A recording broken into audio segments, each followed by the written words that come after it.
There was intentionality in this label, the association of brown with beauty.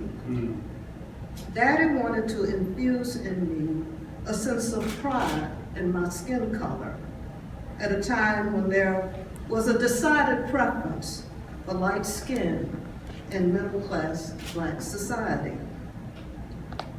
Childhood memories aside, today I want to talk briefly about my memories of my father during the years preceding his death. It was the mid to late 1970s. Young Blacks were looking for more assertive tactics to aggrieve past inequities.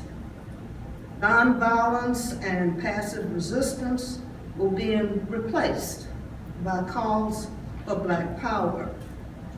We looked for ways to identify with our African heritage. So when I arrived home after graduating from Fisk in 1969, sporting a 3-inch thick Angela Davis style afro, I didn't know how my mom and dad were going to react. But there standing at the door was my dad, his hair styled in an afro, wearing a dashiki, and giving me the Black power salute. And I got proof. Here it is, right here. Okay. You see, my father was not a one-dimensional person.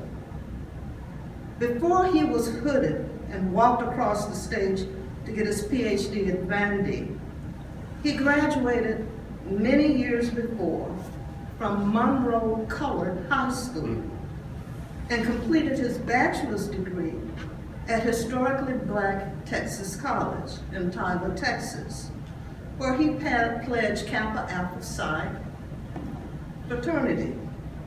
So if there are any newts of New Road chapter in the house today, my dad was your frat brother, one of his many dimensions.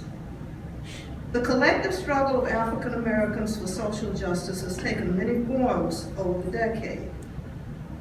But I venture to say that there were probably two major threads. Those who fought against the system from within, and those who wanted to storm the castle. I am not about to suggest that my father was a Black militant, but I believe he never lost sight of the forces in American society that drove some of us to take more drastic means to fight for liberation. A few years before his death, there was an uprising in downtown Shreveport. My father was serving as bishop of the CME Church at that time, and a prominent member and he was of course a prominent member of the community. He befriended a local member of the Black Panther Party. His name was Boogaloo, and he was a frequent visitor at our house. Well, Boogaloo's activism landed him in jail. My father bailed him out and paid his legal fees. Standing up for those who stood up for the cause of Black liberation was a frequent theme in my father's life. Just as he salvaged Boogaloo from jail in the 1970s, he salvaged the body of a lynching victim in the early 40s. Terrorized by these and other acts of violence, the victim's family was afraid to claim his body. My father claimed the body and preached his eulogy for the family, and that one act endeared him to the local community and ignited a lifelong career in ministry. So today I stand before you, and I cannot wait to see the portrait, because it's going to remind me of a person who in his own way supported and believed in those of our community who wanted to storm the castle, even though the path he took was to change things from within. He would marvel at the sight of a building on this campus named after him, and at the sight of Black fraternities and sororities like the Kappas, who not only have chapters on campus, but some even their own houses. At the same time, I am sure that my dad will be supporting the Black Lives Matter movement, just like he did the emerging movements of the 70s.